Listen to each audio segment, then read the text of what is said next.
Welcome to episode 31 of our board game podcast, a master's degree in rolling terribly. I'm your host, Eddie, and joining me as my co-host, a man who's single-handedly destroying the last couple of scenarios and really making me want to go for +1 or +2 difficulty. Gaz. Say hi, OP, Gaz. I'm only OP because of Retaliate. And increasing the difficulty doesn't make that go up. So I feel like I'm going to enjoy my supremeness. Yeah, well, And it's like absolutely, it's making, like, I don't want to say it's making things trivial, but it is making like big, scary rooms not very scary. yeah, but that's kind of how we were talking about the scenarios like 2, 3, 4 before that, where we had to move random allies across the board. And you were like, oh, bird seems good. Mm, Right? Like, I feel yeah. like we're just either having a run where we have the right puzzle pieces or Mm, figuring it out or something like that. So, yeah. Well, it'll actually be good to have a little chat about that later, because party composition does matter and yeah. does alter, especially now. On today's episode, we're going to be chatting about scenario 70, the True Oak. Now, we obviously had a retirement because we're doing scenario 70, but what's the new party lineup? And I have a quick topic from a listener. So, Yep. back onto that. Are we changing the difficulty? Because we chatted Nah. about this and we were like, should we go up? No, this is our last scenario with Mark and the Bone Horde. So, the Bone Horde's obviously pumping out heaps. Maybe we won't. And Well, then if we were gonna pump up the difficulty, we 100% do it when we had a level 9 Bone Shaper in the party, right? We don't retire that character and basically have, a brand newie, a freshie. We have Phil, who's into his third one, and he third or fourth, but he picked it up, and he seemed to have a better idea of what he was doing, so that's good. You've got a good idea, but still, like I think now is the wrong time to be you keep pumping up saying the that. I difficulty. just think we got to YOLO this. We haven't had a close one in a while. We haven't had a restart in a while. Like, Yeah, but we've been doing heaps of side scenarios. I feel like a lot of the ones we were doing, uh, we I don't know, they didn't seem like they were that hard. Like hmm. if we go back to the main kind of story arc, which I think we were talking about, those were the ones that were really tricky, right? Yeah, okay. Go back to Algog's land and get Well, books, if we think right? about if I'm just as a quick reminisce, right? Scenario 10, that was the pillars. Mm, Yeah, that was the main story arc. I think so. I can't remember. Yeah. Well, that was before we got to the council. Right. We had the secret squirrel meeting, which we had to repeat, and that was tricky, Mm. right? So they're two of the more recent ones that we've had, which were hard, and they were main story. I say Uh, main story as in like the kind of Frosthaven stories. but So back then we didn't have OP Crab we did have OP and Crab OP Bone for. Horde. Yeah, I know. Yeah. I'm wary because of our limited amount of playtime, and I'd hate to It is a get. time thing. Yeah, it's like, look, I normally would. I'm the kind of person who not anymore, but I definitely have it in me to play everything on hard mode, right? Like always used to play every video game on hard, like the hardest difficulty, and then never finish it or take like 10 times longer than everybody else because it was too hard. But this is one of those things because we only play once a week, and we really, unless we restart a scenario super early in the night, right? It gets really late when we do that. I'd hate to get to the end of a scenario and fail by a round and go, yeah, if everything had slightly less hit points and wasn't hitting as hard, this one we probably would have Uh, been close, but we could have done it. I know. It's just like it's sometimes it's the opposite. When it's kind of like, oh, that was a little underwhelming, right? Yeah, Like that's the only 100%. drawback. Yeah, yeah. And I feel like that's the annoyance of only being able to play one scenario because if we had two, right? If we had enough time for two, then you could kind of do two at normal difficulty like we are, and you wouldn't feel as bad. But you're right, we're finishing some of these pretty quickly or easily, and it's kind of like, oh, well, that's our Frosthaven for the week, I guess. Mm. Yeah. But maybe All I'm right. to blame. Maybe I'll just stop going in there and No. It's obviously amazing. Like legit, it's actually amazing. That's what makes me want to, because I think bumping it up is not going to change too much. But it may, it's adding the health to stuff so Mm. that they live just slightly longer. You just want to bump it up because your difficult terrain does more damage. There's that as well. Get Like, on the there's damage 100% meters. Yeah, that. And I damage. think, Suddenly, like you and Phil go through the roof on damage meters. We're like, oh, what happened? This is just so strange. The game got harder, and suddenly the two, but then we'll complain that it's easier. So we have to keep going higher. yeah, that's it. That's it. It's yeah, exponential. All right. So let's go straight into scenario 70, the True Oak. Now, we had a road event. Now, obviously, we go into it in more detail in amDirt Raw. Looking at your face right now, I know you probably don't remember. And up until me preparing for this episode, I didn't either. So it wasn't the most memorable, but I can definitely say that the reward we got from it, I'm not even going to bother talking about, I guess, what happened. I'll fill you in on amDirt Raw. But what we did get out of it was a morale. And the morale pushed us up into the top did tier of too. morale, Yeah, yeah. which was cool. We finally got there, which was really exciting. And then we got to have a section read out to us. I think Fortello did a beautiful job of that. I don't remember what that was about either. I do, but I won't say it because that's probably super spoilery. Okay, perfect. Because everyone's going to get to the top of morale or the bottom of morale, I guess, at completely different times. So we'll talk about that again, I think, in Raw. Yeah. But I really want to know what this road event was now. everyone does. Yeah, everyone does. It's was it goods or services? No. It Okay. was just making a decision, and we went keywording, essentially. Yeah, We went yeah, around the okay. table going, what keywords do Oh, you hang have? on. Okay, I what think I keywords do you remember, have? but I thought yeah, anyway, let's stop like trying to guess and be vague. We'll just talk about it in Raw. Yeah. So scenario 70, True Oak, the True Oak. Scenario goal of this particular scenario is complete when all enemies in it are dead. At the end of that round, we read a thing. And there are special rules.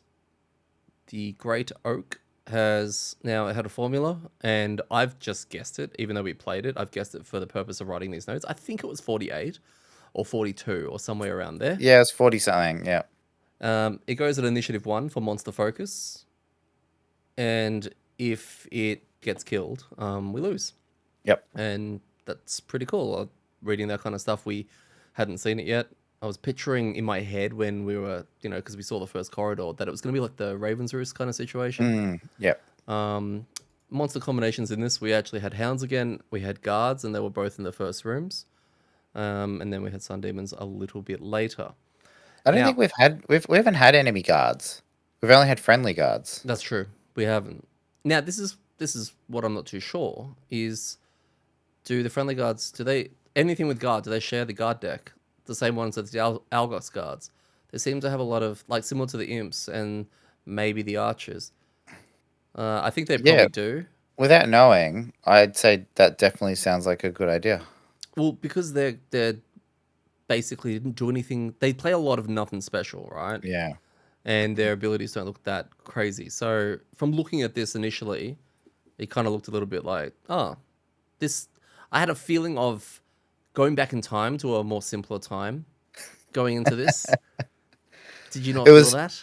It was funny, yeah. I have some friends that had just started playing Frosthaven, and I was like, "Hey, how'd you find it?" And they were talking about the first scenario, and I was like, "Whoa, that takes me back." And they were talking about like the guards in the first scenario, how like they just stand there, and I think the objective is to not let them die, or I can't remember, but obviously not spoilers for anybody. Spoilers. Yeah, spoilers. And yeah, but I was like, "Oh yeah, the guards. We haven't seen them in ages," and then they popped up here, and they're like, "Oh, we're gonna fight you now." It's like, "Oh, okay then, sure." It was a nice little throwback. Now, in our playthrough, we start in the very corner of like this narrow corridor, and the hounds went really early, and they all moved up to us, which caused a bit of a kerfuffle. We were all blocked in there, and then what we decided to do, which I think is rather amusing, is Phil and I combined our powers, and we put hazardous terrain everywhere. And that's what Mm. you want. You want a narrow, choky corridor with hazardous terrain everywhere, and then try to coerce, bone hordes and things like that to come over it. Now, no one cares about feels, but mine being there just means that monster AI and also like summon AI, they have a little fun pathing game, which Yeah. is super fun. Yeah, it becomes like a TD, doesn't it? Mm, Yeah. yeah, and No, it was. There definitely was way more communication at the start of this scenario, and then throughout it, than we have had for most of our time in Frosthaven. it's true. And I booked myself because I forgot to bring um, one of my, well, not that I forgot to bring it, I forgot to play it. I messed up my very first round and didn't play Chilling Touch. It was going to be a prep round, and instead, actually, it was a blessing in disguise because I actually went over them, and the card that I wasn't meant to bring, I ended up using to put 2 hazardous terrain down, and this is after field activated, and I popped anything that was standing on hazardous terrain, took 2 damage, which all 3 of the hounds were, and it actually turned into a pretty fun round. But yeah, Yeah, kind of well, took you my were own complaining. turn. You were like, "Oh no, I've stuffed my whole Yeah, turn. I normally do this. I normally do that. I want to play this card. I guess I'll just do 2 damage to everything." Like it's like, "Oh, okay, that's yeah, no, that's yeah, totally. What a crap it turn, was Daddy. What are you even really doing?"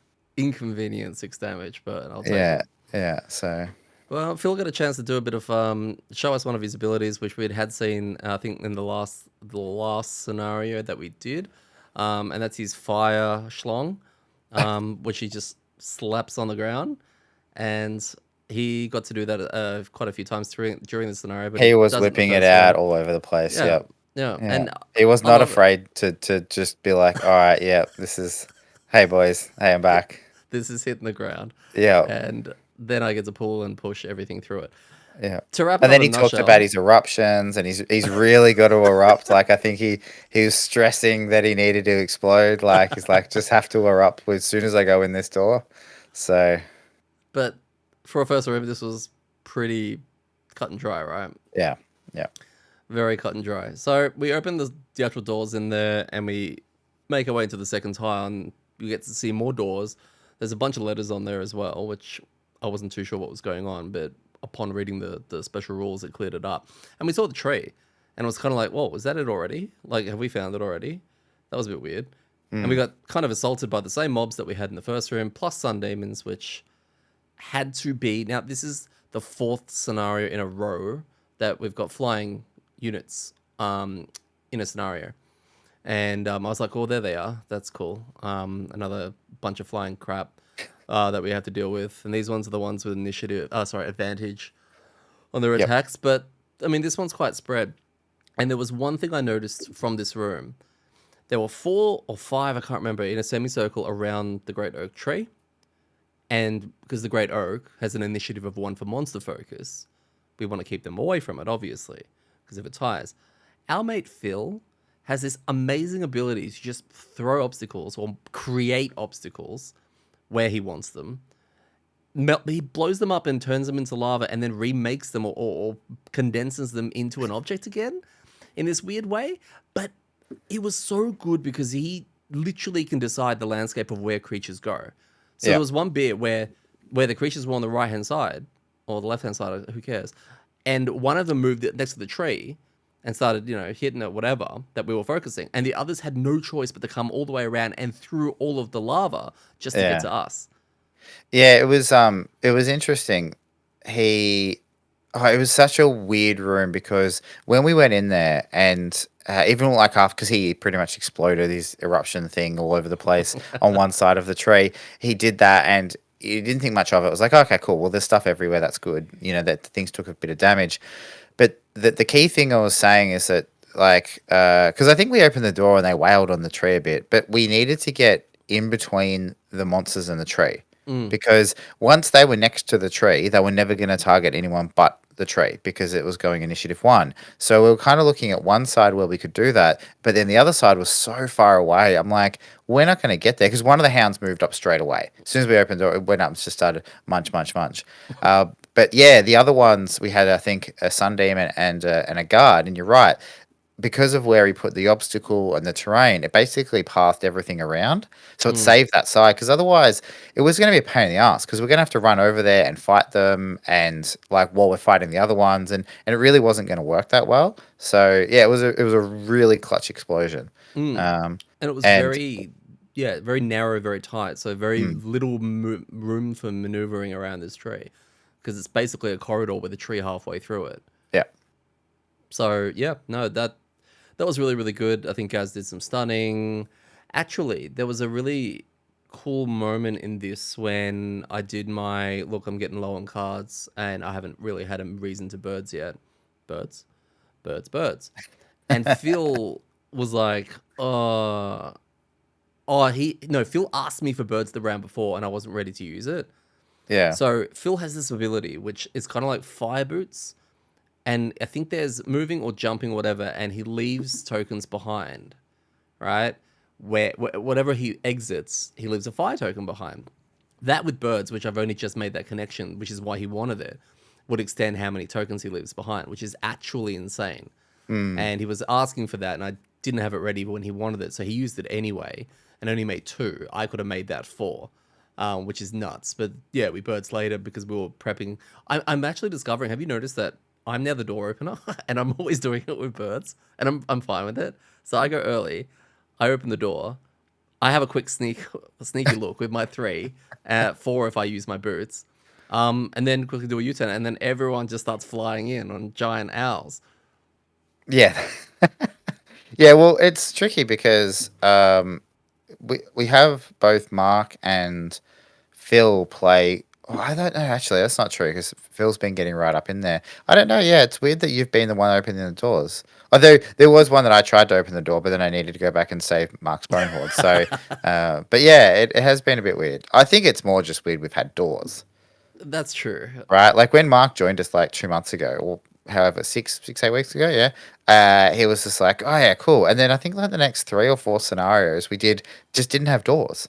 They were like single rooms or rooms that expanded or rooms with portals or rooms with like these weird tunnels, but there was just no room door kind of through. No, So he thought they patched the doors out of Frosthaven. It was a really different experience for him. yeah. So he was like, "Oh, okay. We don't have dungeons and doors anymore. Okay, no worries." But I think the main reason that when I see a door, I always volunteer because usually Birds is up for that time. But also it makes sense because unlike unlike previous games like Gloomhaven, we don't have the luxury of opening a door. How many times have we been able to open a door and then just wait for everything to go, hey, and then come to us, right? Yeah. It's usually something that's going, oh shit, we have to get in there ASAP, and this is where the birds is coming in handy, and that has now been trained in us because half I don't know last year. When we were doing some of the older scenarios, we were still like one person was the head going, should I open it? It's like, yeah, you may as well. Oh crap, we need to get in there ASAP, and Yeah. we're nowhere near it. Yep. No, 100%. We never should open a door without everyone being ready to go in. Yeah, So, and getting the Mark's pets in there as well is super important. I well, mean, less was important. Less important now. that's right. So we opened up the final room, and we had a massive tile. So I was really excited for this. We had three sun demons that were situated towards the back. Everything's in the back of the room. We actually put another portion of the tree. So this tree is actually 6 tiles, and if you include the A tiles in between, so it's very large. And then it kind of made sense that there was a third room when the tree was in here. We had two guards that were normal, and we had an elite guard, and he was called the Flaming Sword of Justice. And he, as a bonus or a special modifier rule for him, he had +1 attack, and he had a net wound on his attacks. And at the start of the next round, and this is what caught me out actually right now when I'm relearning this for this episode. And each second round, at the start of the next round, and each second round until he's dead, we spawn an elite hound. So it was only every second round. Right? Oh, Doesn't I feel mean, like he no spoilers, but he didn't get to his second round, so it doesn't matter. no, because elite guards at that level had I think 9 health. Oh, yeah, I swear, and it wasn't until we finished the scenario I was like, oh, is that right? That seems really bad for a boss or even a mini boss. But yeah, it was. He was just an elite guard, so it was kind of a bit of a I mean, we'll talk about how it worked, but yeah, in the scheme of things, it was cool because he was red and had different, like did wound, and he was all yelling at us. But yeah, he did wasn't very special. No. And we went Um, into this thinking, you know what, maybe something will happen. Maybe something extra, I don't know, special, who the hell knows. But no, lo and behold, everyone starts making their way in. Um, I want to pun something. I get the whole table, the whole party coming together to explain why punting the thing that I wanted to punt was not the right thing and to punt this one over here instead. what that didn't happen Uh, at all. what are you talking about? I It, wanted to punt something you went further. you went to punt something, and I was like, okay, where are you going to punt it? And you're like, oh, probably the back corner. I'm like, okay, well, can you? I'm going to go here, and I want it to hit me. Do you want to punt it there instead? That Is was that what all. happened? That was the conversation. I don't know. That See, sounds a bit see, I weird. think in between when we play and now, you build up these things in your head like everyone was telling you what to do. When really, if you go back and check the video footage, you'll find that you're like, I'm going to punt that there. And I'm like, oh, okay. Do you want to punt it here instead? Because I'm going to go there. And you're like, sure. It's funny because after the last scenario, when you went in and did your spiked harden, Yeah. um, yeah, I forgot that was something that you might do. And when you kind of alluded to, I'm going to end up here. In my head, I was like, oh, but okay, that's pretty bold. Like, I still hadn't like expected that to happen. And then when you went in there, I was like, oh, he's doing it. His spiky hard on is coming. So yeah, Gaz went all the way in there and he did his thing. So can you remind me? You have a Tide card, is that correct? That gives you Retaliate. Is it Retaliate 2? Is that the permanent one that you always seem to be doing? Yeah. It gives me one shield against melee attacks and Hmm. retaliate too. Against, okay. And then you have another one that gives you more shield? I have a burn card that is a move 4, shield 1, retaliate 1, and if I eat dark, all attacks that round have disadvantage. Right. And so So that move 4 plus your birds was move 6. And plus you, I have a card out that gives me +1 move and +1 attack. It's a tie card. So I had move 7, so that's why I was able to jump from basically in the room into the middle of the room. right. Okay. So where is the extra shield coming from? You got 2 shield or do you have 3? I thought you had 3 or maybe 4. You Because I split have up. another tide card that just has 1 shield. Okay.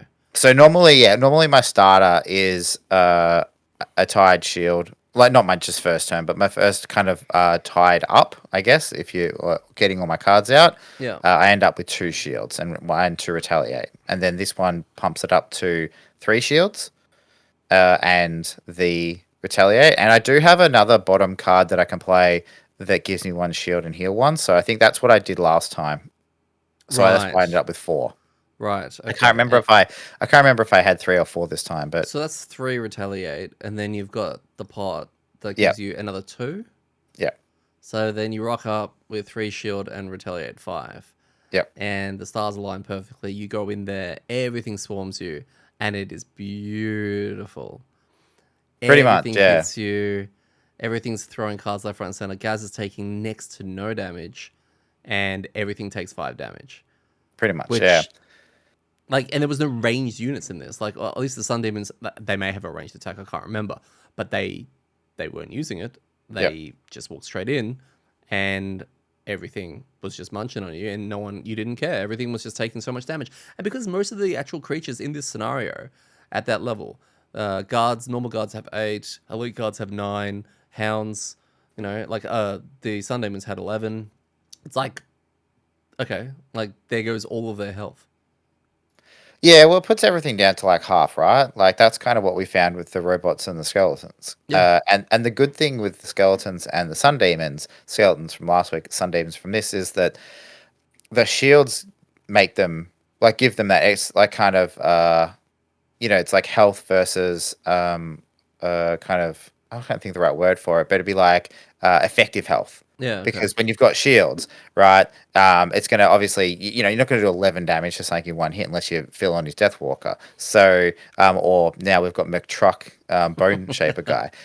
So they're probably the only two situations we've found someone could reliably do 11 damage in one hit. So, if that takes 2 or 3 hits, well, that one shield now is buffed up their health by 2 or 3. So, by being able to knock down their health with pure damage, it makes a big difference. Yeah, I guess the only Um, thing that would suck would be ranged pierce guys. That would turn this around a little bit. yeah, that's it. I'm gonna have to be careful when I look at when I look at the scenarios going in and the monsters, and I'm gonna have to make sure that I take cards appropriately because if I spend time, but I mean the retaliate will still work, but it's a case of well, if I negate my two shields, I'm just gonna get booked when I go in. Yeah, well, that's really handy because you can actually, yeah, you can plan accordingly, and you've got so many options. You're very, very, very flexible, and I mean, I am too. So there you go. Hey, we can both we can both It's flex. It's funny actually because you know you did that heaps as a drifter. Like I've got photos of you that I was going to post on our socials where you were sitting there with like all your cards in like a row and like you know this really like in depth like solving this puzzle, knowing that you were just gonna choose crushing weight and put that on and walk forward and kill everything, right? Like it's like I love how he's pretending like there's options. So no jokes because there actually was, but like in Gloomhaven, I barely did that at all. Like I didn't change cards around unless I knew there was a specific like I know if we had to loot, right? There's like loot X things, and I'd be like, oh, I've got to make sure I take a loot card. But Mm, other than that, I really didn't change my deck all that much. mm. And I found I haven't really done that much in Frosthaven, although you're kind of checking cards and making sure that it's what you want to do for that scenario has kind of made me start doing that a little bit more, which is, I think, an important thing. So, I do that every scenario. I don't know. It's like this time I saw. What did I see? There was something that had retaliate. Oh, the dogs. the guard, oh, yeah, And yeah, the dog, and the both. wolves. They both had it. And right from the get go, I was like, oh, I'm not bringing dog. Dog staying at home. And I didn't even bring the card. I just started looking at other things and then what to replace it. And yeah, it's kind of, I'm doing that every single scenario at the moment. There's basically a core 9 cards I'm always bringing. Mm. It's just that extra 2, like my regen, I didn't use it once, right? Snowball actually didn't get played once until maybe the end. And I used it for its persistent, which is the damage add. So yeah, it's just there are some that it's nice that we're reaching a stage where we can make use of more things, but it's also cool that we can actually mix it up. Actually, I don't know if you had this on your like to-do list to talk about, but did you, My if you're snake. going to talk about your massive snake? Yes. Okay, all right. Yeah, well, since we're talking about like Phil's flopping out his, like Well, let's I have to have a shout out to Dwarf. I think in the Snowflake Discord channel, there was someone that was talking about, oh, it'd be so good. I saw that someone put the Geminate patterns out for their thing, and it would be cool to have one for the Snowflake. I think it's called White Winds. Snake AoE, what do you mean put the patterns out? as in to work out how it fits. Oh, like as in like little templates? Yeah, that Oh, that's what we talked someone's about. Like for yeah. 20 scenarios when I couldn't figure out which way I was like, okay, hang on. Does it zigzag this way? Does it zigzag that way? Can I switch Mm, it? Yeah, okay. mm. Okay. Yeah, so someone was talking about that and talking about the difficulty of trying to do white wins. And there's been a few scenarios where I've kind of stood there and gone like this, and then got everyone's looking at my snake and trying to work out how to use it. Mm. And Dwarf wrote in there and just said it's easy. You just basically get the creature, right? The targeted creature where you're standing. You aim two range. You skip the one right in front of you. Two range, you're hitting that, and then two range, you're hitting the one after that. So two range and four range, and then you just Hmm. do a little arch on one side and an arch on the other. Ah, okay, that's And clever. I was like, like it was like, wow, that makes it so much easier. So when I was in there and I was trying to work out where to use it, that's where I was like, I can't use it effectively on this side. But if I blow my 8 move with thingy, get all the way over there, it's a double, get the chest as well on the following turn, but also I get a 4 target snake right now. Now, if wind was up, that would have been amazing, but it wasn't up. And if you had Snowball up, that would have been, you would have I wiped the know. room. I know. So I was thinking about it, and after Gaz had just done something like another 25 or 30 damage from Retaliate, I was just like, this scenario is ending soon. Like, it is ending Yeah. so quickly. I need to flop the snake out and also get as much XP as I can and maybe get that chest and all of that kind of stuff. So, Yeah, no, it was a really effective turn. I got some more damage in there, which is really, really nice. And then we finished. Was there? Oh, Phil got his snake out as well. It wasn't as big, but it was Again. yeah, he flopped it Yeah, out well, later because on. his snake isn't a burn. His No, little his sorry, I shouldn't say little. His big, yeah, uh, kind of flaming pots. two Yeah, squares, 3 squares. I think it's three, isn't it? I think it's three right in front of him or something. Yeah, in like a Yeah, line. It's really good. I'm impressed. I think it might be four. It's not a burn, so he can keep using it. Mm. So yeah, he did that as well, and he was trying to coordinate with me, but I didn't want any part of it. Because all the creatures were near you, and I was just like, I need to dump some cards into these guys before they all disappear. And by that stage, also the horde was like still coming through the front door, like he was on his way in. So Mark was missing out on some of the fun. He had to try and get that horde straight in there so he could Yeah, actually do some damage as well. And then we went into discussion mode, planning mode, what I call BG assistance mode, because I think someone wanted, can you not loot all of these? And I was like, that's fine, only as long as I can maybe kill the last guy. Can I kill that guy? And we were all talking about kind of, what we kind of needed. We were hinting, and it was a nice little coordinated effort. hmm And no one booked anyone else's battle goal, which was really, really cool. yeah, yeah. And I think as for Phil's PQ, he's got to loot herbs. Sorry, I'm just opening a can. All right, sorry. I should have done that before.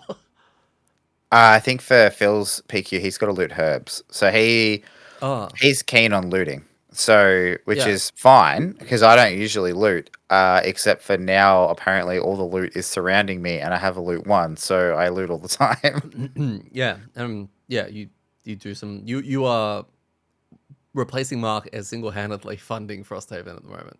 Yeah, yeah, I know. I'm just getting so much. So look, and I think that'll change. Like, because if I think back through some like scenarios that we've done, maybe in the last month, excluding the last two. Like, so if we go back, say 3 or 4 before that, there wasn't a lot of like. I want to be here and everything's going to come to me. It was, less effective because this has worked because we've had two really big rooms that have had lots of mobs that have all been melee, Mm, right?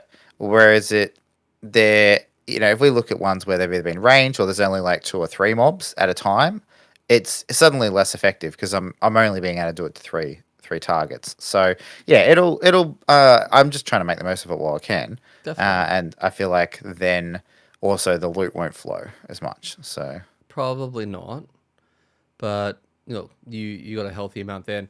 Um, thoughts on scenario 70, Gaz? Yeah, I think it was cool. It was. I like the little piece of flavor that I think we found with the boss guy, because in his little speech when we released it, he was talking about, there's only one true great Mm, oak, and I think I don't know, I can't be sure. So be keen if someone who's like really deep on the Gloomhaven, Frosthaven lore to let us know. But it sounded like he was talking about the great oak in Gloomhaven, the one that you go to, mm. that you give the money to, and the lady blesses you with the great oak. I feel like that must be it because, but yeah, I thought I don't know, it was a kill all monsters with a twist. It wasn't all that hard. I don't think me going in there and retaliating everything made it easy. I think it was already probably pretty easy. And but I guess the personal quest ones need to be right. Like imagine Well, if you had like a scenario 10, scenario 14 quest for your end of PQ. Like you'd hate it. yeah.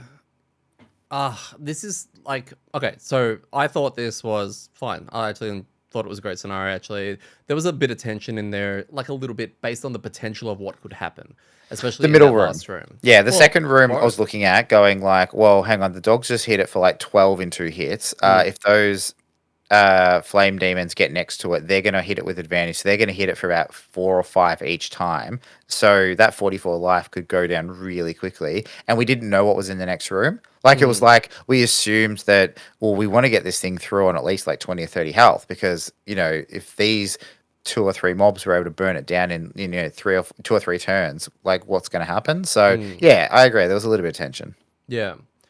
I now wonder because this is tied to a PQ. It's PQ I think 2, which is in the starting PQs that get handed out, right? So this is one of the PQs that you probably and probably with mine as well actually, that you want to too early because you have access to it probably after you've collected, I believe, it's a certain amount of resources Yep.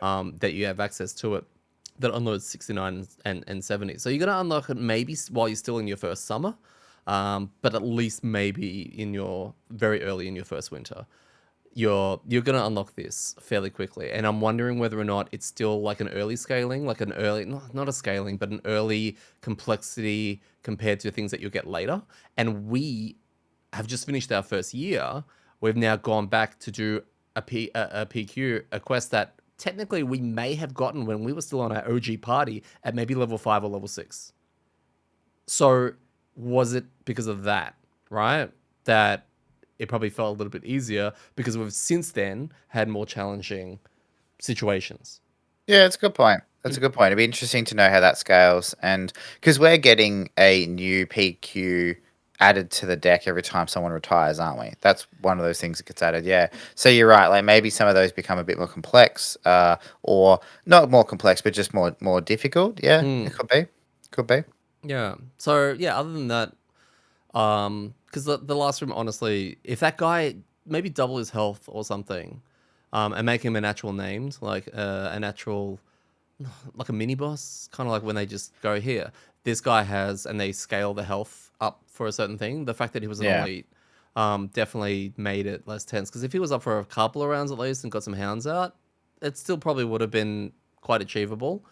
But it was just the way that it turned out for us. It was really quite easy. So I feel like I feel like it kind of had the opposite to what I've had complaints about. Like it's gone too far the other way, right? I've spoken about some scenarios that have the spawns and they're unlimited spawns and you can't do anything about it, and it basically takes away the killing monsters component because you're like, well, we can't fight the tide here, so we've just got to rush and do the objective. Or is it so in this one, they had kind of what I've suggested, or I've not suggested, but what I thought would work is that you have spawns that you have the ability to stop, right? So kill X monster or do X objective and then spawn stop.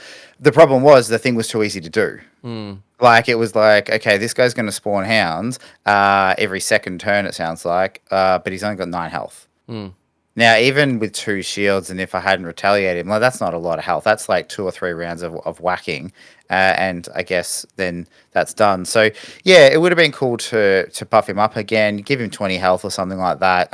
Make him spawn a hound every turn, and you still have a finite amount. Like it gives you a priority, but then once that priority is done, then you kind of have the ability to just deal with everything, right? mm, It's like burn your cards, focus that guy down, and now stabilize. mm, Whereas the opposite has happened with the unlimited spawn ones, where it's like, do we stabilize or do we just ignore the monsters now and just push through? mm. You know, and so that's been the difference. So yeah, it's almost like it corrected too far the other way. But yeah, I don't know. It was it's cool. I'd prefer this than the other way.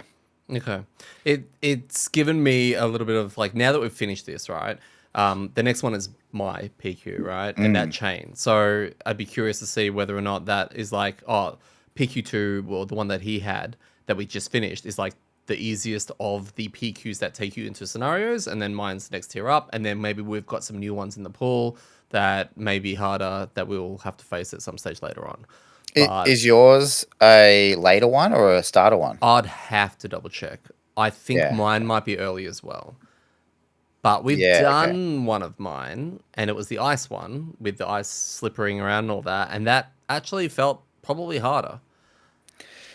Yeah, that's probably been harder than any of the ones we did for Mark. Mark, we had the go through the tunnels in the tree thing, and Mm, we with the forest imps, and now this one. Yours was the slip and slide with the orb thing, mm. and that was yeah, that was tricky. That had definitely had elements to it that made it a bit harder. So yeah, I guess All we'll wait right. and see. Will our mate or me do well in this? Yeah, that's fine. I can't see a world where, like, yeah, he'd be fine. He'd still be in the second room, right? Yeah, like I mean, that's the thing. He just slowly move through. I think we probably move faster than him. And worst case scenario, he makes it to the last room while things are still alive, but they're not going to target him. So, yeah, I think in the grand schemes of Orly, it's probably almost a perfect scenario for him. Yeah. Very similar to the one that we had him on. Last thing I was going to briefly touch on. How do you think this would have gone without OG Party? OG party. So Pre-Bone Horde, Bone Shaper, you Geminate, my Drifter, and the Deathwalker. Oh, okay, never mind. The Deathwalker's there, so I think we'll be fine. yeah, that's it. I feel like it would have gone how maybe the first half a dozen scenarios went, where we made our way through. Phil threw up all his shadows everywhere, and he said, "Okay, I'm going to attack everything for 12," and then I draw a card. Oh, it's 13 or 14, and everything's dead. Yeah, Because it's funny. I mean, like again, it that guard didn't have enough life. Like he didn't. I mean, the only thing is that old Phil probably would have taken maybe 2 turns to get in there So and we do would have had it. a hound. We would have had a couple more hounds, yeah. And that's the other thing as well. With OG Party, we didn't have birds. So I was able to close the distance and suck them in because I had birds, right? Like, I had move 5, which is pretty good, but move 7 is even better. Mm.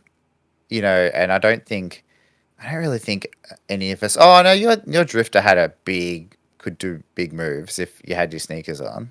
Yeah, just hitting one thing. Mm. One thing. So, yeah. Oh, look, I think we would have been fine. Fair enough. Fair enough. All right, let's go through the battle gods while we have them. Now we'll go through Mark's. Mark doesn't need them, but he was trying to help us clear the thing. And oh no, I'll mention that towards the end. So Mark had Dynamo, kill an enemy with an attack that would have caused at least 4 more points of damage than necessary. Like every time he hits anything. Which time? Yeah. Like there were times, yeah, he was just smashing everything with that bone horde, and yeah, he was achieving it over and over again. Not that it was giving him any perks or anything like that. Phil had Rambler, so he had this a long time ago and he messed it up. It's end no more than 3 of your turns in the hex which you started the turn, except when long resting. So he actually pointed out the times when he did stay. He remembered all that, which was really cool. So he got that. Gaz, do you remember what you had? You had Cleaner. I had to 3 or loot more 3. loot tokens in the Yeah. same turn. Same turn, yeah. So So with just on easy. the Phil one, I feel like that's the one of the ones that I would hate the most. Not because it's hard, but because I'd forget to do it, or I'd forget whether I was doing it. So I'd get to the end of the scenario and be like, "Oh, wait, did I? I can't remember." And because I don't want to cheat or give myself advantage, I'd probably say, "No, I probably didn't do it." Yeah, Right? well, if And you don't, if you're not sure and you can't prove it, then you don't get it. yeah, well, that's it. So that's the kind of one that I'd hate the most. So yeah, The ones that you have to track every single round, yeah, they suck. yeah. And then yeah, you had 3 loot tokens, which easy. And then I had Closer, kill the last enemy to die in the scenario, and that was the one where I was like, everything's dying really fast. I really need to do this. And by the end, it was kind of like, I don't know if I can do this. And then I had to borrow the Bone Horde for a second, and clean up with it. So that was all good. that done. This was one of the few times that we actually, I think all 4 of us Did a battle goal. did our battle goals. Well, we all had pretty simple ones. Oh no, yours is hard. No, yours is very hard. That's Mine, what yeah, I've yeah, seen that yeah. come up before, and I've never picked it because I'm just like, nah, it's too. It becomes too much of exactly what happened with hey guys, can you maybe just like not kill something? Yeah. By something I mean everything, right? Like Yes. that's where that becomes, and that's just a pain in the ass. So. But it's done and it's gone. Now, what I was going to say at the start of that segment was we have now decided, because the pool of battle goals are so low, that we are now resetting the battle goal deck. Yeah. Which, So for those that maybe don't remember the variant, only variant we're playing with is that we don't shuffle all the battle goals back into the deck when we each time. So completed ones go out. yeah, so completed battle goals are removed, and then we just deal battle goals based on the ones that haven't. So that's become trickier. So again, we're making the game harder for ourselves, but I think it's making it more fun. And I'm keen to see some of those real easy battle goals come back up, right? Which are like, I don't know, I can't remember what they are. I'm sure they're No, like neither. It feels like use some of your forever. cards and do some damage to something, or don't, Yeah. right? 2 ticks. Like I don't know. I feel like the ones that we did at start were just really easy. The one I'm going to hate the most is the loot token one. Never leave a room with loot tokens in it. That Yeah. one I'm going to dread because we always do. Well, we've been really good with looting lately. Yeah, you've been very good with looting. Well, I think yeah, We but yeah, be- collectively, I'd actually be because of really the keen. I've hazardous. Because of the hazardous, we're making burgers all the time. Things keep oh, dying on the so same many spot. burgers. So It's then like it's so just again, people who aren't us. Like if you're not in one of the 4 people playing the game with us, you have no idea what this means. All of our loot tokens end up landing on difficult terrain, and when that happens, well hazardous. we've had times where it's like loot. Like I think we had like a shadow on difficult terrain, and then like 3 or 4 loot tokens and something like that, and it just looks like a burger because it's just like all these different things. So anytime anything dies, it always dies on difficult terrain. It just keeps Just creating these burgers. to get nice and big, and then it's worth Yeah, stepping into the hazardous terrain. yeah, or just doing a loot one. Or doing a loot one, which I will never bring because I think snowflakes out there will agree with me. We have one of the worst loot one cards Why? in the game because we never use the top, and the What's the bottom top? is just the top is the one that basically prevents us from doing push. Like all our push pull abilities are -1 in terms of their push and pull, so it reduces the amount of push and pull they have, What's the and advantage? you get at the end of your turn to create an element, either cold or wind. So the idea is that that's a crutch to go on if you're struggling to create the elements for future turns. The thing Yeah, is, yeah. it messes up, especially when you're doing a lot of pushing and pulling, like I am. Yeah, we don't use it. So, and then the bottom is loot one. All your attacks for this round have advantage. So it's compared to everyone else's loot one. It's they got better ones. I have way better cards to bring instead of that. Well, hang on. You say the bottom of yours is like mine literally just says loot one. Like it doesn't Yeah, say anything else. but your top is probably what makes it worth bringing. Yeah, I need to have a look at it because I think there's a couple of cards that I've been carrying since the first kind of level 1 or 2, and I think they need to be relooked at. Mm. DPS meters. You got those there? Oh, I do. Hang on. Let me just have a look. You want me to go through it?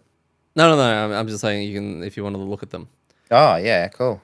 So, DPS meters. We will start with damage done. We had Phil on 27. So, running it. And look, he actually got a fair bit of damage done in the first 2 rooms. It was just, he actually was really far away from the whole mass of stuff that was happening towards the end. So, he didn't really get a piece of that pie, unfortunately. I feel like Phil on the Meteor is going to be wildly different from scenario to scenario. Like, I would say from is this his third scenario? He did the Forest Imps. He did the last. Yeah, this is his third one. Yeah, Mm. like each of those has been a completely different experience, and that's always going to happen when you're learning a class. But he's learning a class that has like I won't say heaps of complexities, but there is definitely there be an ordering to things, and there's cards like throwing out your stuff in the right place is important because like if you throw it out in the wrong place and then you move into the next room, you're like, oh well, I've just kind of wasted that. So as he gets better, that's probably going to go up. But also, like he kind of enabled everyone to do heaps of damage, Yeah. right? And that's the thing, right? It's like having passive damage going on. Yeah. You know, it's not really getting measured because we joked about this, right? It's like, oh, do we have to track like the damage that comes from whose difficult terrain it was and et cetera, et cetera. And Mm. if we had like a fifth person there who was admin bookkeeper, yes, that would be their job, right? Like we would not be accepting that's too hard. We'd be saying no. You're like the dude that watches the footy and counts when it's a smother, handball, kick, whatever it is. But yeah, so that 27 is interesting because I reckon that he was probably like 27 damage assisted with probably like another, 20, 30 damage. Mm. It's true, very, very, very true. And unfortunately, yeah, it's just so we need that fifth person. If we can get Calvin to stay awake and actually Yeah, care about doing that, we could have a admin running that we for us, which would could, be we could. really Or, handy. or Phil, maybe you need to start tracking assist damage. No, that would make reading this out horrendous. So he had 27 damage. Now, this is all effective damage, by the way. It's just been put into effective damage. So I've had 46. So 27, 46 for me on the Snowflake, Mark on the Bone Shaper with a very interesting 55. Now, he when Mark compiled our damage meters together and made the graph for us and all that kind of stuff, he refused to do it for me this week. And I had to get it out of him and say, no, I promise I'll say that you did the best. And I did not. So Mark had 55, which is, look, it's good. It's like 3 good hits. And I mean, 55 for any other class is good, right? yeah, If we were looking at 60 damage, we're like, that's a decent input from damage wise. He was like, nah, no, that's not. I mean, I suppose when you're coming off like 150, right? Like it's interesting because these meters, in a way, tell you the story of what happened in the scenario. In a way, the bone horde was just not near things to hit them. Like it was early, it definitely was early. It was just things were dying either too quickly for him to consistently hit things over and over yeah. again. Gaz was 77. Oh, so good. 77. So that's 2 weeks in a row. He's had some big numbers, and I can't remember how much of that was Retaliate, but I swear it was probably another 25, 30. Yeah, it's probably about 25, which is cool because it means that I've still pumped out about 50 damage from cards. I think I'm Oh, getting a you got lot more. your base to Retaliate, which does add up after over the whole scenario. Don't That's forget true. that. That's true. Yeah, yeah. Okay. So there's probably like another 20 in there, right? But still, I mean, that's still better than I remember when I was hitting for 1.8, right? Like, Yeah. I have to have a look and see how much What I'm your hitting for. actual we'll have to see how Yeah. much you're hitting for, because see if that's gone up from 1.8. It's probably at 1.9 now, but your Retaliate's through the roof. Well, that 1.81, I did. There was a card that I've gotten since then, which adds 1 to all my attacks. So that at 1.8 is at least 2.8 now, right? Mm. Like just purely on how that works. So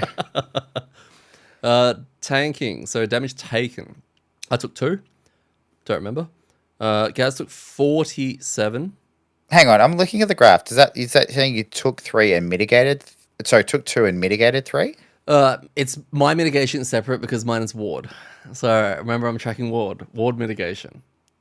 Wait, so So the 3 on there is ward mitigation. correct.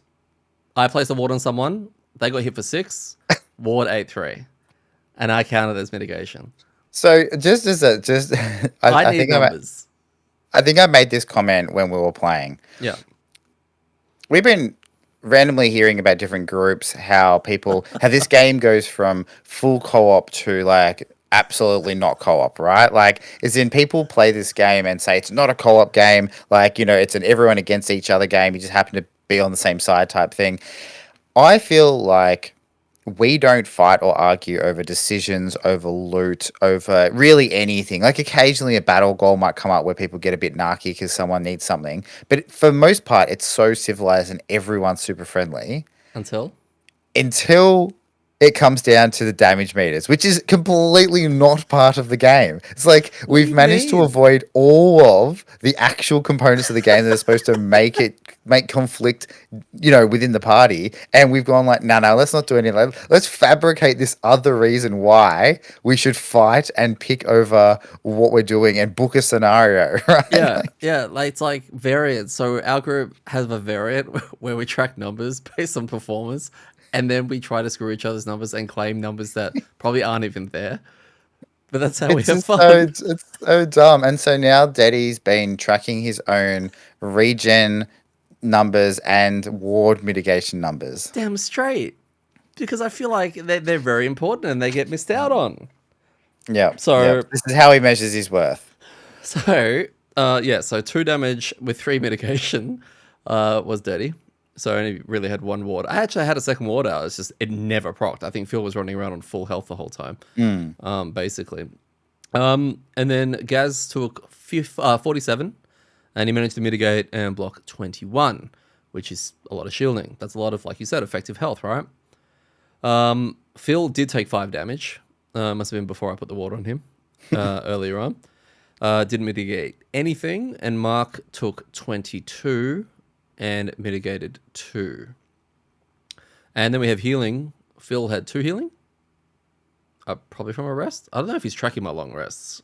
Oh, here we go. Like I'm Admin wondering error how. again. I think I week had 1, it's I been had admin error. 7 healing for me, 11 for Gaz, and 17 for Mark. That was the DPS meters for scenario 70. And Look, I'm going to just jump the gun here a little bit because I have a specific reason for it. I want to know what's going to happen when we introduce any form of traps to the DPS meter chart. I'm very curious about how it's meant to be played.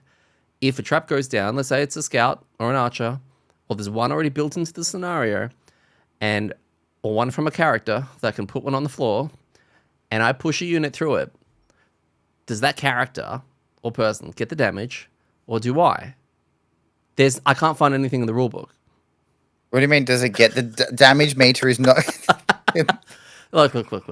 Yeah. Okay, I get where you're going with this. Yes. Look. Yes. So I am just gonna quickly check with Dwarf. Dwarf, hey, quickly, how you going? Yeah, Yeah, good. Well, you know how we love you and all your answering abilities and everything Frosthaven related because, you're so good at it. oh gosh, that's terrifying. Makes me deeply uncomfortable. No. It's not going to be a battle goal question. I feel good about that, so thank you. Who does the tracking DPS meters in your group? Who tracks it? Is it you? No! Sounds fun to me, but it's not something I think I'd be good at. Oh, right. Well, let's say you have a trap on the ground, either made by an archer or a map in general, and let's say a character who places traps on the ground. If a mob is pushed through it, whose damage does it go to for the DPS and the EP meters? Is it possible to contact Isaac for us? Because we actually couldn't find it in the FAQ. We're sorry. You have reached a number that has been disconnected or is no longer in service. Oh. So...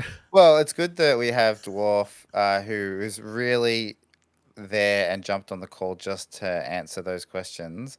I didn't get an answer. Some information for us. Yeah, well, I'll try again next time. Outpost phase. Our section event. Someone came back. Oh, yeah, the death guy, right? The death guy. The walker of death? Yeah.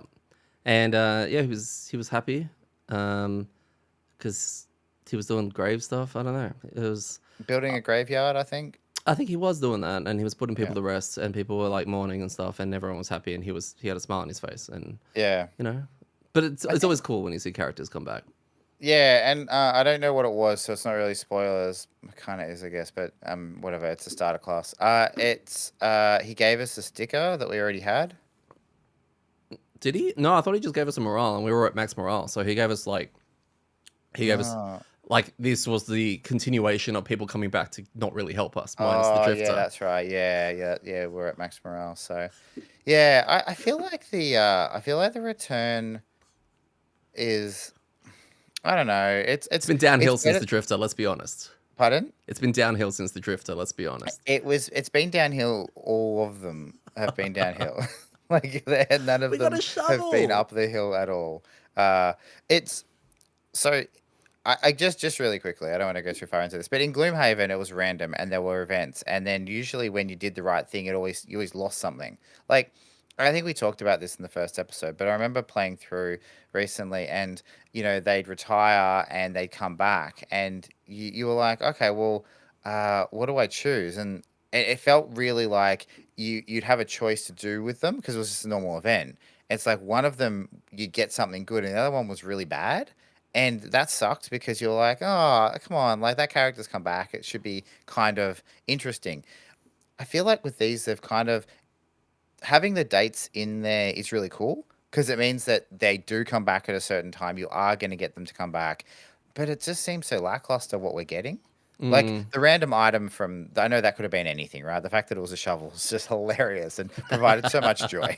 The Geminate one, it sucks because it gave us a sticker we already had, which is kind of crap, right? So it basically gave us nothing.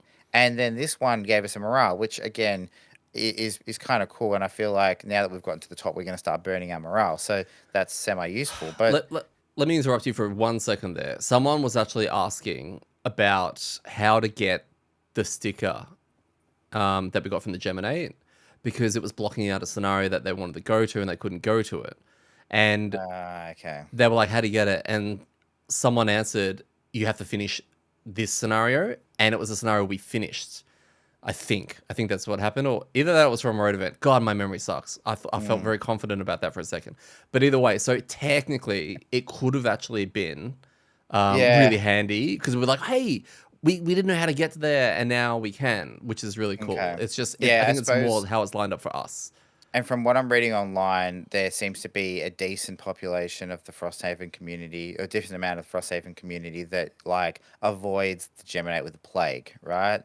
Like Yeah, that's a good point. it seems, yeah. So you're right. Like there probably is groups out there that haven't gotten the random event that we got, or wherever it was we got the sticker, and then have refused to play the Geminate. Or I've seen some people that like I played it for 2 or 3 levels and didn't like it, so I shelved it, which is fine, right? Do what you want. But you're right. That means that that's another.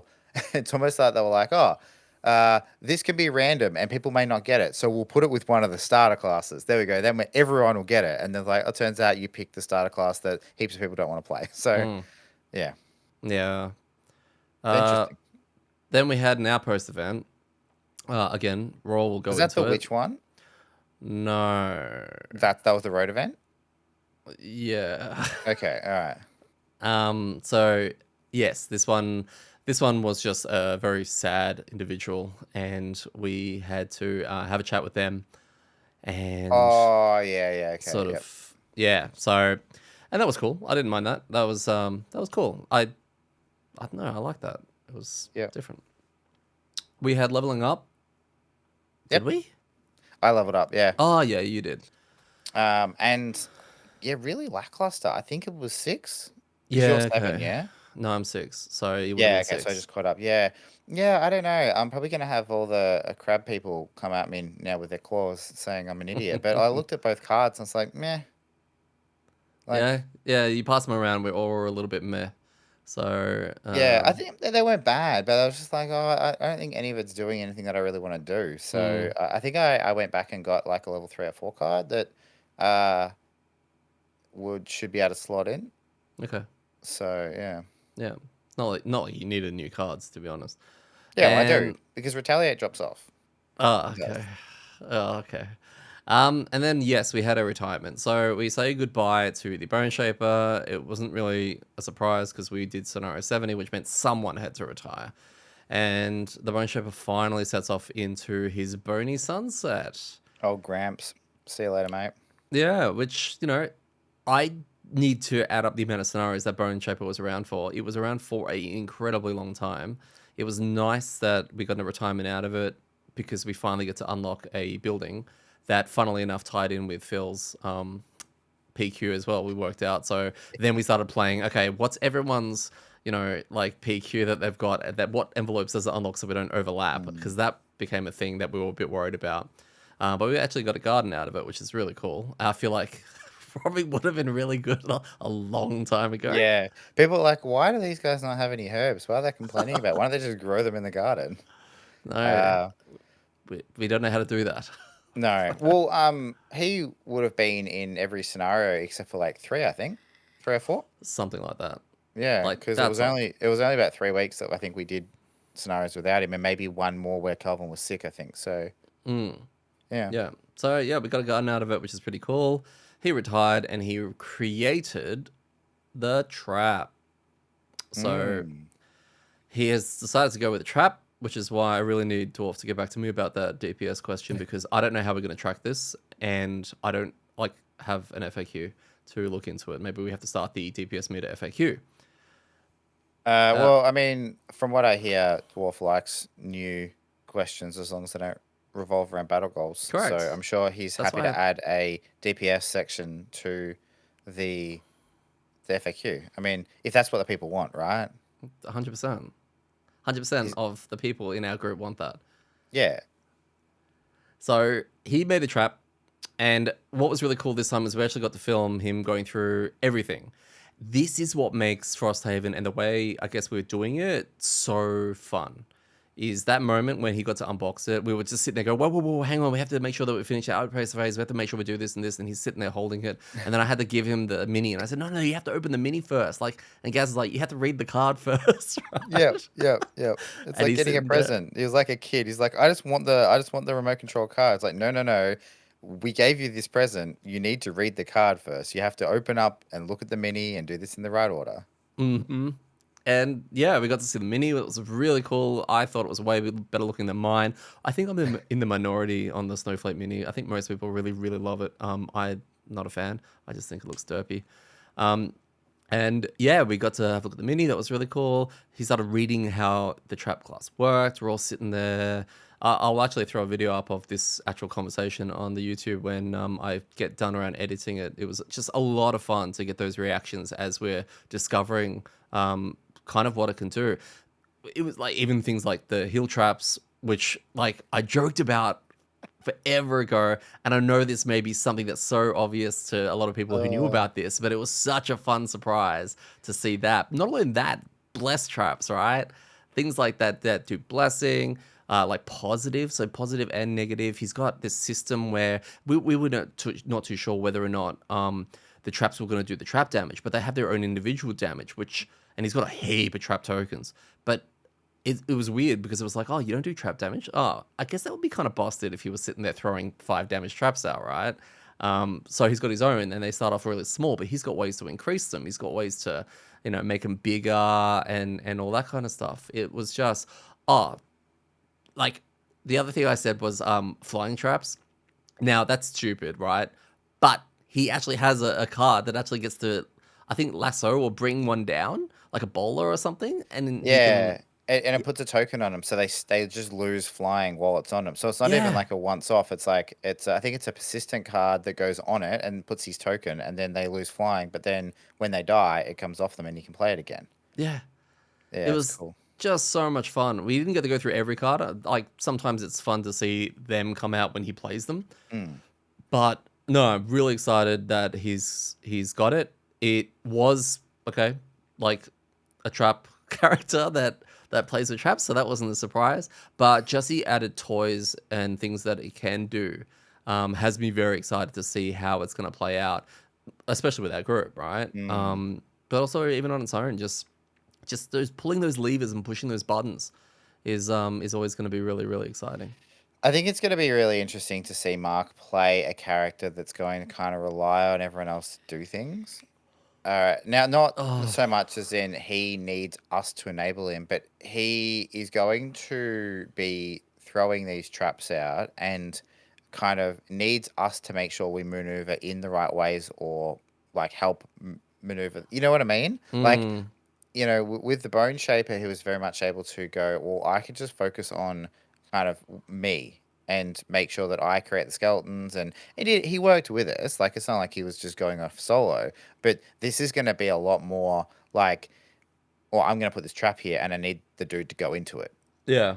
Right? Like, there's going to be a lot more of that. And, throwing out these blessed traps, like that kind of stuff. What this is now reminding me of, our party composition is starting to remind me a little bit of Spirit Island. It's starting to get to that kind of feel, right? Where everyone's still got their unique abilities and the way they work, but it's become a little less action RPG, run up hit stuff, and a little bit more of a puzzle, which I Yep. normally hate. But obviously, the Yeah. paint on this smells so good that I don't really think of it as a puzzle. I'm very excited to work it out, especially when everyone's got their own unique abilities and ways of dealing with it. Yeah, if I was you, and just from the little I know from the snowflake, like I'd just be like salivating at the fact that you just basically now go late every turn and just wait for Phil and Mark to just throw shit out there, and you just be like pushing and pulling and like literally just manipulating the battlefield and like just setting off all this damage. Like that, you can pretty much that. The only problem we're gonna have, I think, as a party is tankiness, and that's like I can tank, right? But the problem is I can't tank everything, and it's No. not purely that I don't have enough hit points or shields, but like stuff's gonna attack you guys, and he's like super squishy. He's basically like made of wet paper, right? And you're pretty squishy, right? And Yeah. Phil is also very squishy. So I am medium squishy. Like I'm not no, as squishy as the others. that's because you're They, level they 7 or level well, 6. no, 6, but also like because you've got the different tiers of health. The squishy ones are the ones that have a starting health of like 6. Yeah, Whereas okay. mine I think starts at 7, and then like I don't know what right now I'm at 15. Right, I think Okay. 14 or 15. Yep. Whereas yeah, and Mark, he's got the same health as I think the trap. They both got the lowest tier health. So at Yeah. level 9, he was running around with what 11 or 12 or something stupid. Yeah, and I think it's just more though, like 100%. So you're kind of medium squish, right? But at the same point, it's still you don't have any mitigation, like. But that's the thing. That neither you, Mark, or Phil have any damage mitigation, and you don't have any items to mitigate damage. It's literally just whatever they flip up, you're taking that unless you want to burn a card. Yeah, So that's it's the only thing gonna that worries me a bit is that we don't have because when Mark was as the Bone Shaper the had his Skeleton skellies, Horde, right? correct. Like they were getting booked left, right, and center. But You know, like number even the 2. individual in the yeah, you're talking about the individual skellies, yeah, like Yeah.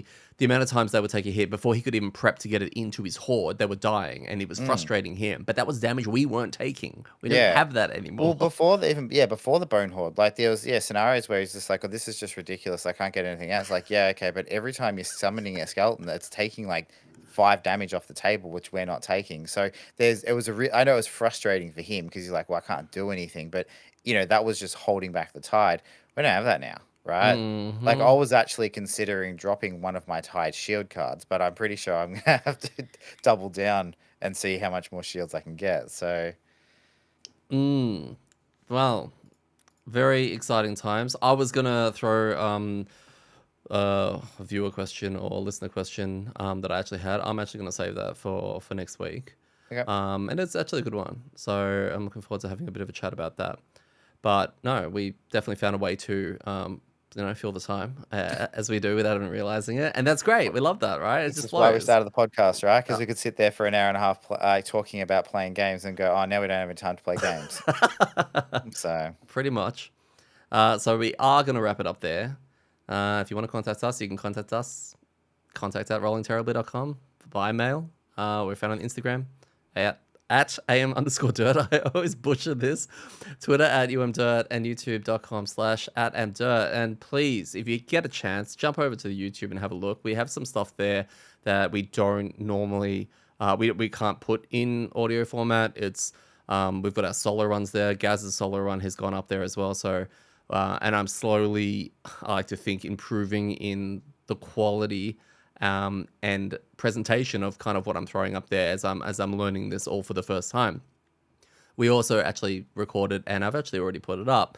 We have a monster tier list that I've actually thrown up, and it's year 1 monster tier list, and I guarantee this is going to get a little bit of commentary on it because I think the community may look at it a little bit and be like, "Are you serious? Like that? You can really?" I'm not going to spoil what the tier list is, but you're finding that difficult, and why is that so far down there?